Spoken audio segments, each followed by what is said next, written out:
Good morning student. आज अपना solution chapter जो है उसमें नया टॉपिक जो है आपका सॉल्युबिलिटी, इसको आज हम लोग यहाँ पर स्टडी करेंगे कि सॉल्युबिलिटी जो है वो होता क्या है और सोल्यूशन में सॉल्युबिलिटी का कितना इम्पोर्टेंट रोल है।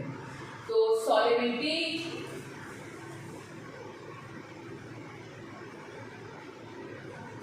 की अगर हम लोग बात करते हैं तो यहाँ पर सोल्यूशन हम लोगों ने जब पढ़ा तो उसमें फर्स्ट देखा कि सोल्यूशन में सोल्यूट पार्टिकल और सॉल्वेंट ये दोनों जब मिक्स होते हैं तो एक सोल्यूशन हमारा बनता है।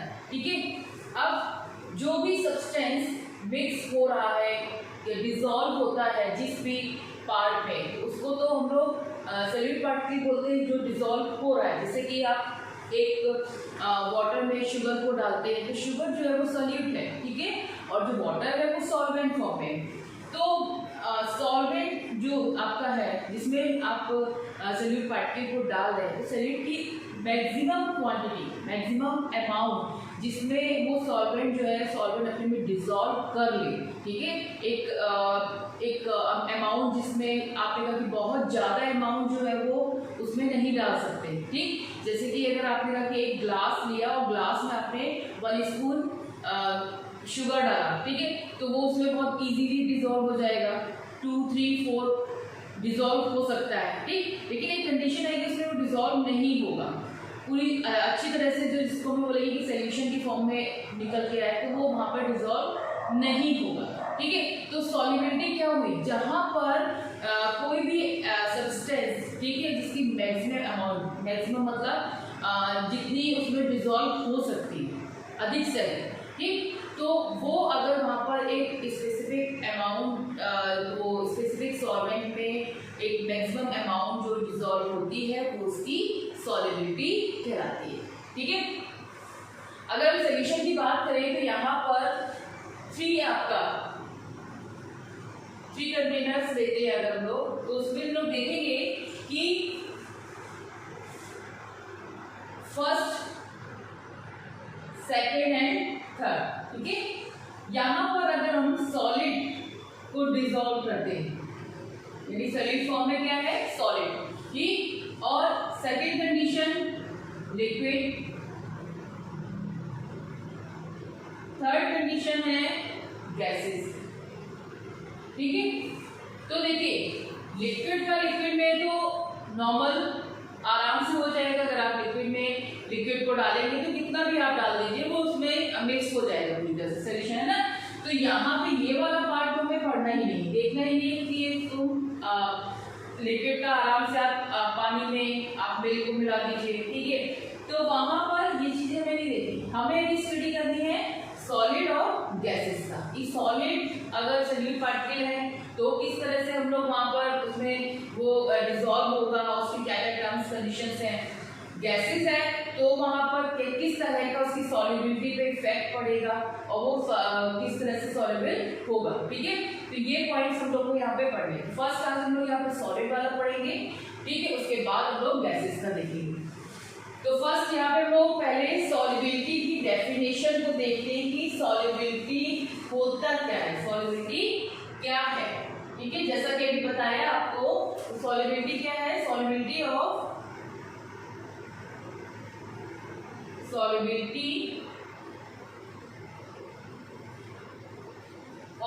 अ सब्सटेंस, इसकी डेफिनेशन हम लोग यहाँ पर लिख सकते हैं, substance is its maximum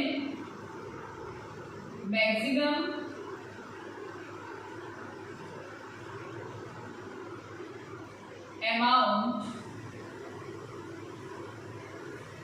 that can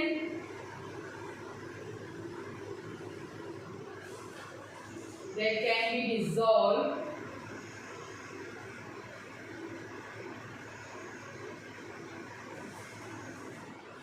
in a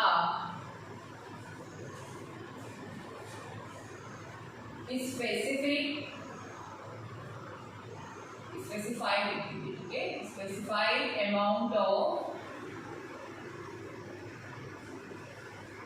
solvent.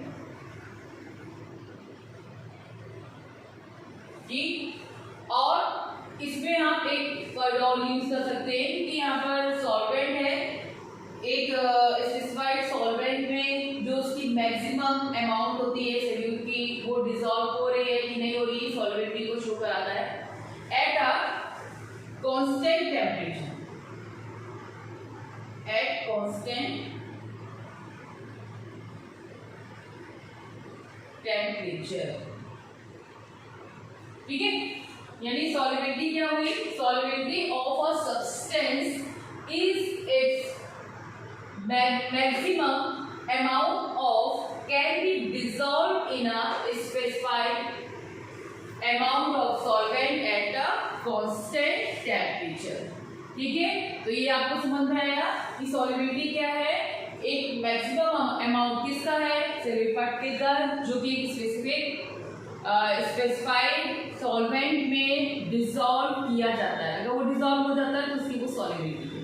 ठीक है, तो सॉल्युबिलिटी आपकी दो, अभी आपको बताया कि 3 पार्ट्स में लिया है आपको सॉलिड पार्टिकल, सॉलिड, लिक्विड और गैसेस में। तो लिक्विड वाला तो हमें पढ़ना नहीं है, सॉलिड और गैसेस पे पढ़ना है, उस पे आपके कुछ प्रिंसिपल दिए आएंगे, ठीक है, लॉ आएंगे, तो वहां पर वो भी देखेंगे हम लोग। यहाँ पर सॉलिबिलिटी में जो किस किस पार्ट पर डिपेंड करती है, यानी सॉलिबिलिटी जो हो रहा है, आपको सॉल्युबल हो रहा है सॉलिड पार्टिकल सॉल्वेंट में, तो वो किस किस पे डिपेंड कर रहा है, तो ये भी हमें यहाँ पर देखना है। तो नॉर्मली जो सॉल्युबिलिटी है वो सबसे पहले किस पे डिपेंड करेगी, नेचर ऑफ सॉल्यूट पर। ठीक है, सॉल्यूट कैसा है ये उस पर डिपेंड करेगा, साथ में जो सॉल्वेंट है वो कैसा है। ऐसा तो है नहीं कि सॉल्वेंट आपका आपने कुछ ऐसा ले लिया जिसमें वो सॉल्यूट पार्टिकल जो है वो डिसॉल्व ही नहीं हो पा रहे हैं। ठीक है, तो वहां पर भी वो डिपेंड करेगा, साथ में टेम्परेचर पर और प्रेशर पर। तो यहाँ पर जो डिपेंड अपॉन सीखेंगे,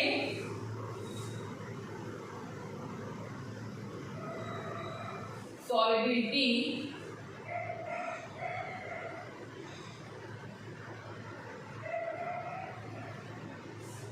depend upon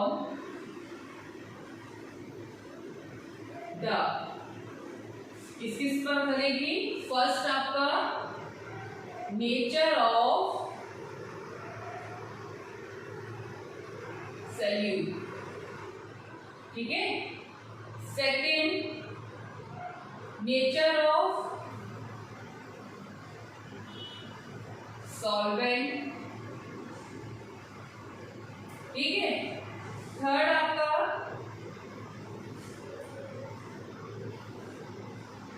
टेम्परेचर और फोर्थ प्रेशर।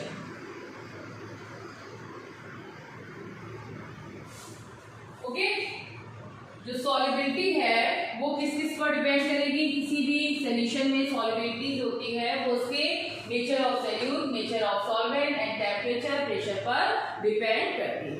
ठीक, यहाँ तक एक नॉर्मल फॉर्म था, सॉल्युबिलिटी किसे कहते हैं, किस पर डिपेंड कर रहा है। अब हम लोग यहाँ पर अगला जो टॉपिक हमारा रहेगा वो है solidity of a solid in a liquid. ठीक है, लिक्विड में सॉलिड को हम किस तरह से डिसॉल्व करेंगे, कौन से सॉलिड इसमें डिसॉल्व होते हैं, उनकी सॉलिबिलिटी कैसे किस किस चीज पर डिपेंड करती है। ठीक है, उसके बाद गैसेस का पढ़ेंगे, फिर वहां पे लॉ आगे आएंगे, उनको हम लोग देखेंगे।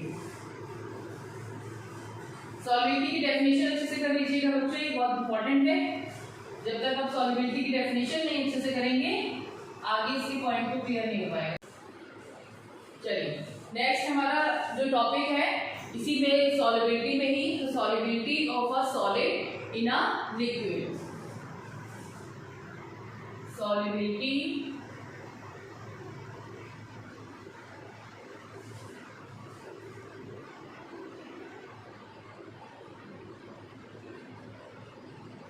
of solid in a liquid। मतलब आपका किस तरह से सॉलिड जो है वो एक लिक्विड में डिसॉल्व होगा, सॉल्युबल होगा। ठीक है, अब देखिए यहाँ पर इस बात का एक बहुत अच्छे से ये ध्यान रखिएगा कि जो हर जो सॉलिड होते हैं, सारे सॉलिड जो होते हैं वो एक ही तरह के लिक्विड में डिसॉल्व नहीं होते हैं। जैसे अगर हम लोग कहें कि NaCl लिया आपने, ठीक है, और इसको आपने वाटर सॉल्वेंट लेके वाटर में आपने डिसॉल्व किया, इजीली बहुत अच्छे से डिसॉल्व हो जाएगा, ठीक है। अगर हमने शुगर लिया तो ये भी क्या हो जाएगा, ये भी वाटर में डिसॉल्व हो जाएगा, ठीक। तो यानी इसका मतलब है कि ये दोनों इसमें बहुत अच्छे से डिसॉल्व हो रहे हैं। लेकिन अगर हम लोग यहाँ पे इन दोनों के अलावा अगर हम लोग बेंजीन लेते हैं तो क्या बेंजीन जो है वो वाटर में डिसॉल्व होगा? बेंजीन जो है वो वाटर में डिसॉल्व नहीं होगा, ठीक है। क्यों नहीं होगा? क्योंकि यहाँ पर एक देखिए मेन पॉइंट का है कि जैसा सॉल्वेंट, जिस तरह का सॉल्वेंट होता है, जिस नेचर का, उसी तरह जिस तरह का सॉल्यूट होता है उसी तरह का सॉल्वेंट होगा तो वो डिसॉल्व होगा, ठीक है। यानी कि यहाँ पे क्या हुआ, यहाँ पर आप इस तरह से बोल सकते हैं कि जो एक जैसी नेचर के से वाटर और NaCl यहाँ पर ये दोनों ही पोलर फॉर्म में है, तो पोलर यानी कि पोलर सॉल्यूट और पोलर सॉल्वेंट अगर है तो वहां पर वो सॉल्युबल होगा। लेकिन अगर पोलर और नॉन पोलर है जैसे बेंजीन और वाटर, तो वहां पर उसकी सॉल्युबिलिटी नहीं दिखेगी, वहां पे वो सॉल्युबल नहीं होगा, ठीक। जैसे लाइक डिसॉल्व लाइक, इस चीज को फॉलो हो गया, इस चीज का फॉलो होगा, ठीक है। जैसे लाइक डिसॉल्व लाइक मतलब एक जैसा, जैसा कि अगर आपने कहा कि स्टूडेंट में अगर बात करते हैं कि जो बहुत पढ़ने वाले होते हैं वो अपने उनके आसपास का जो एरिया होता है वो अपने आसपास के जो भी उनके फ्रेंड सर्कल होते हैं वो उसी तरह के होते हैं, ठीक है। यानी अपने जैसा वो ढूंढ लेते हैं, ठीक। और जो नहीं पढ़ने वाले होते हैं वो अपने जैसा ढूंढ लेते हैं, जो उधम बजाते हैं वो अपने जैसा ढूंढ लेते हैं, ठीक है। तो यानी क्या हुआ, लाइक डिसॉल्व लाइक, यहाँ पर भी यही चीज हुई, जो पोलर है तो वो पोलर में ही डिसॉल्व होगा और जो नॉन पोलर है वो नॉन पोलर में ही डिसॉल्व होगा, ठीक है। तो सॉलिड जो होते हैं, जब हम लिक्विड में डिसॉल्व करते हैं तो एक उनका ये मेन पॉइंट होता है, ठीक। अब इसमें कुछ टर्म्स हैं जिनको आपको समझना बहुत जरूरी है, कि डेफिनेशंस आनी चाहिए, जैसे आपका सैचुरेटेड अनसैचुरेटेड कंपाउंड्स, ठीक है। पोलर और नॉन पोलर तो आप जानते हैं, नॉर्मली इसमें डिसोल्यूशन आएगा, डिसोल्यूशन क्या होता है, ठीक। उसके बाद सैचुरेटेड अनसैचुरेटेड, फिर इसकी डिपेंडेंस आएगी, अगर हम सॉलिड को लिक्विड में डालते हैं तो कौन कौन से फैक्टर जो होते हैं वो इफेक्ट डालते हैं। तो नॉर्मली आपको बताया 4 फैक्टर जो सॉलिबिलिटी पे इफेक्ट डालते हैं वो यहाँ पर भी आएंगे, और किस तरह का इफेक्ट डालते हैं उनको हम लोग देखेंगे, ठीक है। तो फर्स्ट हम लोग यहाँ पर डिसोल्यूशन को देखते हैं कि डिसोल्यूशन होता क्या है।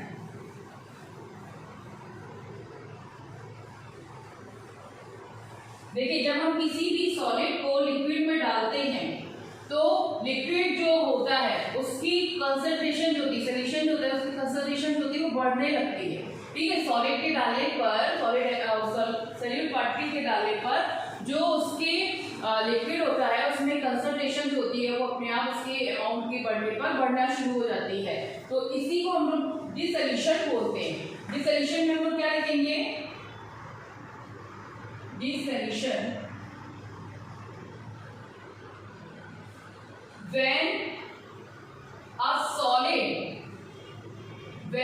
solute, देखिए अभी हम लोग सॉलिड solute भी पढ़े हैं ना, when a solid solute is added, बहुत सिंपल डेफिनेशन है लेकिन बहुत इंपॉर्टेंट है।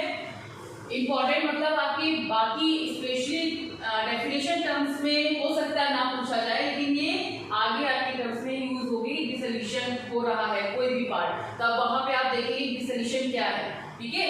तो एक एक लाइन में जो आपके वर्ड्स हैं उनको यहाँ पर क्लियर करते हुए चलेंगे। Added to the solvent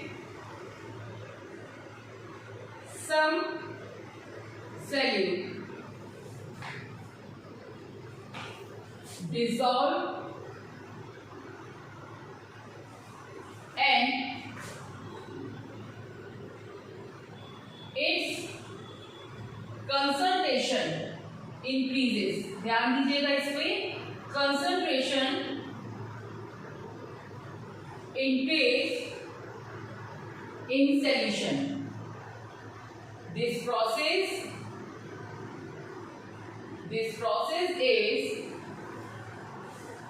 known as dissolution. ठीक है? When a solid solute is added to the solvent, some solute dissolve and its concentration increases in the solution. This process is known as a dissolution. समझ में आया यहाँ पर?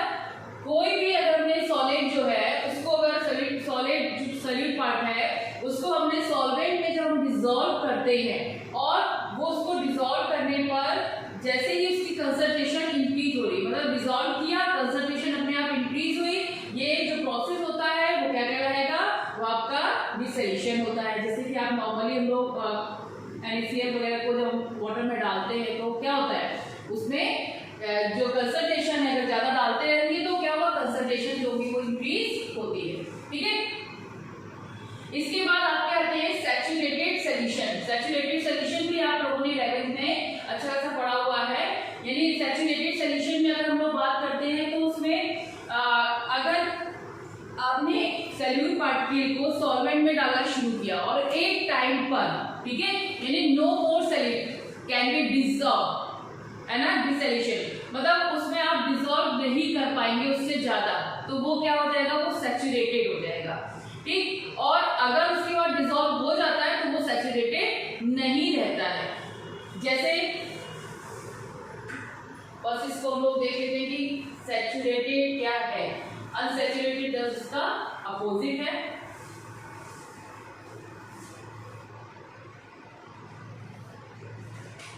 Saturated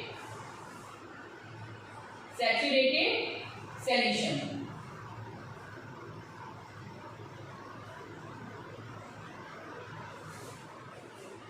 a solution in which no more solute can be dissolved at the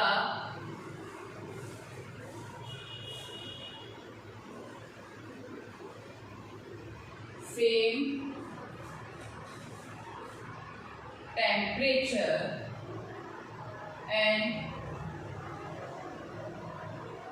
and pressure is called a saturated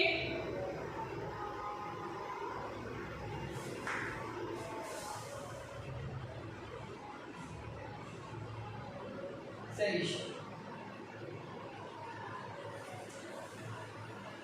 ठीक है, थोड़ा सा इसको ध्यान दीजिएगा।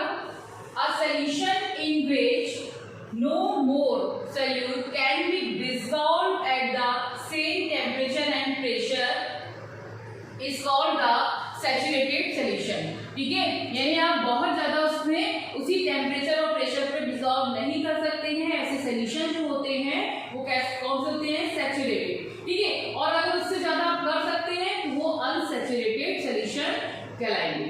ठीक, तो यहाँ पे ये सैचुरेटेड अनसैचुरेटेड समझ में आ गया। अब हम लोग देखते हैं कि इसके टर्म्स पर मतलब जो आपका सॉलिड को हम लोग लिक्विड में डाल रहे हैं वहां पर किस तरह के फैक्टर्स जो होते हैं वो इफेक्ट डालते हैं। तो पहला आपका जो बताया कि सॉल्यूट और सॉल्वेंट इन दोनों का जो नेचर है वो कैसा होना चाहिए? एक जैसा होना चाहिए। अगर सॉल्यूट और सॉल्वेंट पोलर है तो वो अच्छे से मिक्स हो जाएंगे।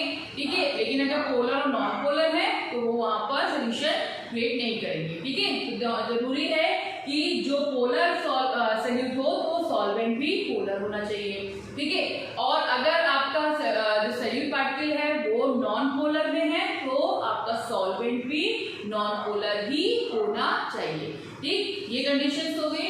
अब इसके बाद अगर हम लोग टेम्परेचर की बात करें तो आपने 11th क्लास में ले जैकोबियन प्रिंसिपल पढ़ा होगा, जहां पर इक्विलिब्रियम कंडीशंस में वहां पर पूरा टर्म्स जो थे वो आपने वहां पे क्लियर हो गया, आपको अच्छे से पढ़ा होगा। उसी पर बेस्ड है। ऐसे यहाँ पर अगर हम लोग डेल्टा एच की बात करते हैं, ठीक है, तो दो कंडीशंस आपकी यहाँ पर निकल के आती हैं। अगर वो थोड़ा बहुत भी याद है तो बहुत अच्छी बात है, नहीं याद है थोड़ा सा इसको रिवाइज कर लीजिएगा और यहाँ पे टर्म्स को क्लियर हम कर देंगे कि किस तरह से इक्विलिब्रियम में आपका यहाँ पर जो एक्सोथर्मिक और एंडोथर्मिक टू प्रोसेस के अकॉर्डिंग है। तो एंडोथर्मिक है फर्स्ट, एंडोथर्मिक में हीट जो होगी वो क्या करेंगे, वो देते हैं, ठीक है। तो वहां पर डेल्टा एच इज ग्रेटर क्या हो जाएगा, 0, ठीक है। तो यहां अगर हम लोग टेम्परेचर को बढ़ाते हैं, टेम्परेचर अगर बढ़ रहा है तो उस समय जो सॉलिड सॉल्यूट जो है वो सॉल्युबल किया जा रहा है, तो उसकी सॉल्युबिलिटी जो होगी वो भी इंक्रीज होगी, ठीक है। सॉल्युबिलिटी जो होगी वो भी इंक्रीज हो जाएगी, ओके। नेक्स्ट इसमें एक्सोथर्मिक,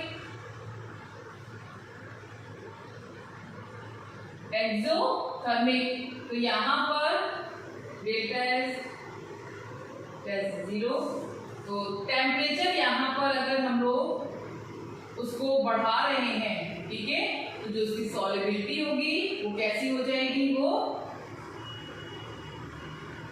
कम हो जाएगी, डिक्रीज हो जाएगी, ठीक है। तो दोनों ही कंडीशन में आपका टेम्परेचर इंक्रीज यहाँ पे करेंगे तो सॉल्युबिलिटी बढ़ जाएगी। एक्सोथर्मिक प्रोसेस जो होगा उसमें आपका टेम्परेचर इंक्रीज करने पर सॉल्युबिलिटी जो होगी वो कम हो जाएगी, ठीक है। बाकी इसमें अगर प्रेशर का इफेक्ट डालते हैं तो हो गया टेम्परेचर इफेक्ट, ठीक है। और अगर हम लोग प्रेशर का इफेक्ट डालते हैं तो प्रेशर का इफेक्ट जो होता है वो कोई खास इस पे पड़ता नहीं है। यानी सॉलिड को अगर हम लिक्विड में डिसॉल्व करते हैं, आपका सोल्यूशन बनाते हैं, उसको डिसॉल्व कर रहे हैं, तो वहां पर प्रेशर का इफेक्ट कोई खास नहीं पड़ता, ठीक है। इसके बाद इसका जो नेक्स्ट टॉपिक है, गैस का लिक्विड में किस तरह से सॉल्युबल होता है, वहां पर आपके लॉ आएंगे, ठीक है, बहुत इंपॉर्टेंट लॉ हैं और उनको हम लोग फिर पढ़ेंगे नेक्स्ट वीडियो में। अभी आप फिलहाल इतना पढ़िए और इनकी जो डेफिनेशंस कराए थे उनको अच्छे से कर लीजिएगा, ठीक है। कोई भी दिक्कत हो तो उसको मैसेज के थ्रू पूछिए। Thank you.